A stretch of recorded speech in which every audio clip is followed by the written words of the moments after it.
So our final lecture of the day will also be in 3 parts, and this final section will be on the American Revolutionary War's ties to maritime New Hampshire.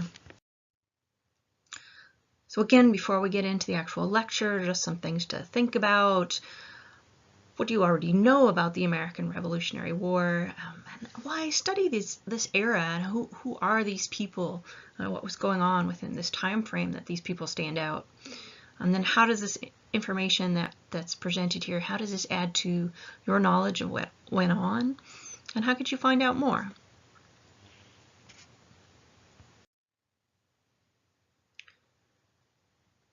So within the lecture today, it'll be broken into 3 sections in your module.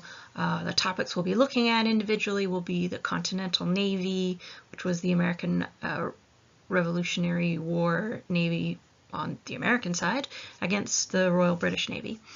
John Paul Jones, the so-called father of the American Navy, and some of his ships, including the Ranger and the America, which was built in Portsmouth, New Hampshire. So here we go. When the American colonies declared their independence from Great Britain, the infant nation was in no position to defy British rule of the seas. At that point, the British Navy was the world's most powerful.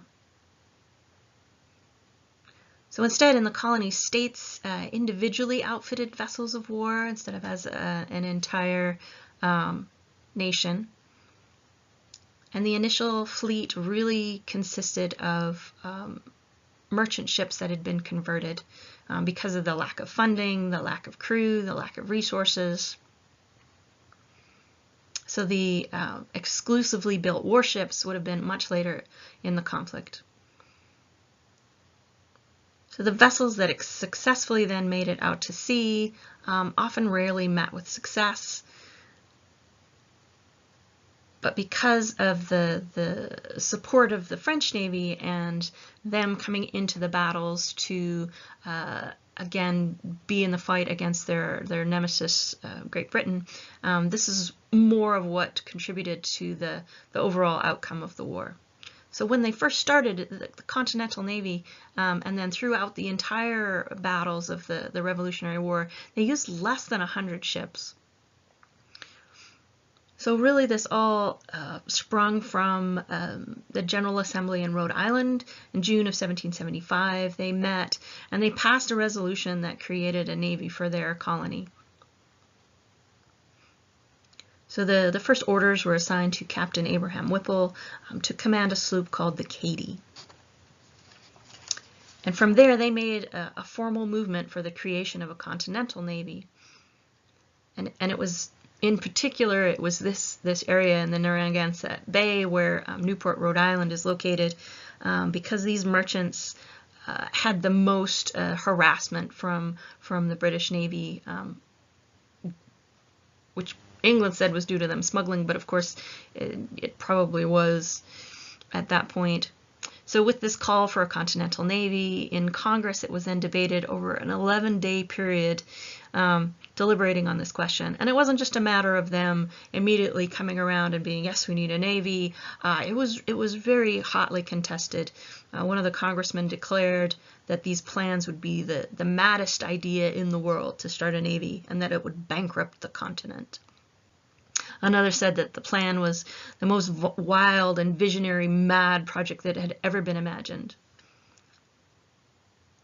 And yet all of these arguments were countered effectively by John Adams, and they articulated the advantages of having a navy, not only for harassing the shipping of the British, but to defend their own colonies as they became a new nation.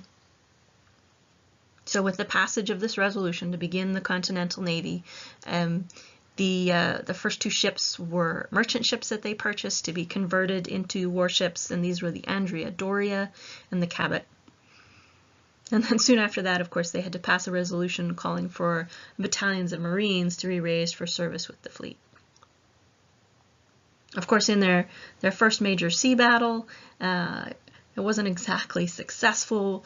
The squadron retreated from a 20-gun ship, the HMS Glasgow, because the commander, Hopkins, had really given no orders for engagement.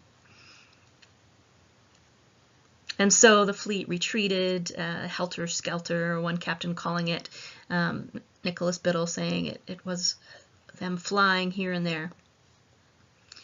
Other officers were far more experienced in battle, and then, of course, as the war progressed, it provided needed experience for the generations of officers who went on to command after that. And with the support of the French Navy, even more so, there was successes seen on the Continental Navy side. So part of why the Navy was successfully built was the constant efforts of John Adams, seen pictured here. It was really him who they called the Continental Navy's patron, who created the support in spite of the opposition of some others, and continued raising the funds for ships to be built, such as this one on the right. So Congress eventually authorized the construction of new frigates, not just converting other merchant ships. And so this increased their fleet. Only 8 of these frigates made it out to sea, and their effectiveness seemed to be rather limited. They were completely outmatched by the Royal British Navy. Nearly all of them were captured or sunk by 1781. So despite these contributions, building these warships, converting these other ships, the vast majority of boats came from the merchant fleet that were refitted as privateers during the war. So these privateers really became the backbone of the fleet, and American privateering during the Revolution really became an industry born of necessity. So this encouraged private citizens to go out and harass British shipping. So they're risking their lives and resources, but the financial gain remains all theirs. So when they went out to harass this shipping, the ideal target was really unarmed or lightly armed, and then hopefully carrying a cargo so that what they captured could then be sold, as we discussed in the earlier lecture, at the Admiralty courts. So there was a passage of an act in March of 1776 that Congress actually formalized the commissioning process, so being able to bring these privateers into the battles, and they had a uniform code of conduct or rules that were established. At this point, it was legalized or established that owners of privateers had to post a monetary bond. So they had to put up a certain amount of cash so that it would ensure their proper conduct under these regulations. And if it was seen that they had failed under these rules and regulations, they would not see that money again. So during the Revolution, over 1,700 letters of marque were issued, and this is on a per voyage basis, so not for the ship itself. They were granted over the entire span of time of the Revolution. So nearly 800 vessels were commissioned as privateers, and these are credited with capturing or destroying 600 British ships. Not necessarily the big Navy ships, but 600 ships. So vessels of every size and description came into service as privateers. At the upper end of the scale was the 600-ton, 26-gun ship Caesar of Boston, and then at the other end was the little 8-ton boat Defense out of Falmouth, Massachusetts. Crews ranged from just a few men, like in a whaleboat going out, to crews of more than 200 aboard a large, fully equipped privateer. Two-masted schooners, brigantines were most often the ships that are used in privateering, reflecting the kind of vessels that were really available at that point within the American colonies. And so here what we see on the screen is the Hampton, which is one of the few known to be in New Hampshire, formally registered with the Congress throughout the Revolution, it's been noted that there were 8 privateers that were fitted within the first 2 years of the American Revolutionary War. And there's lists of how many ships are sent out.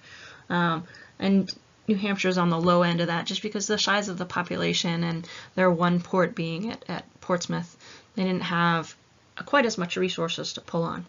So the home ports for vessels operating as privateers included Portsmouth, New Hampshire, Boston, Salem, Beverly, and Newburyport of Massachusetts, Philadelphia and Pennsylvania, and further down,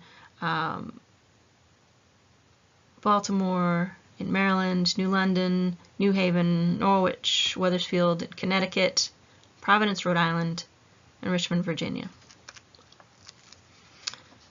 So privateers would really achieve the best results if they could bluff an opponent that they met out at sea, another ship that they were chasing, into really believing that opposition was futile. So they're basically challenging them and hoping that they could bluff their way through this. When this failed, and if the result was a vicious battle, this could be more unpredictable in the results. So many privateers were captured or sunk because the odds were often stacked against them. But in spite of all these risks and hazards, people still wanted to make sizable returns, which they often could if the cargoes were of value on these ships. So the overall effort, they managed to definitely cripple the commercial fleet of England. It was highly effective in this regard. Fortunes that were destined to finance the new republic were made in this time. It's estimated that the total damage to British shipping by American privateers was about $18 million by the end of the war, or about $300 million in today's dollars.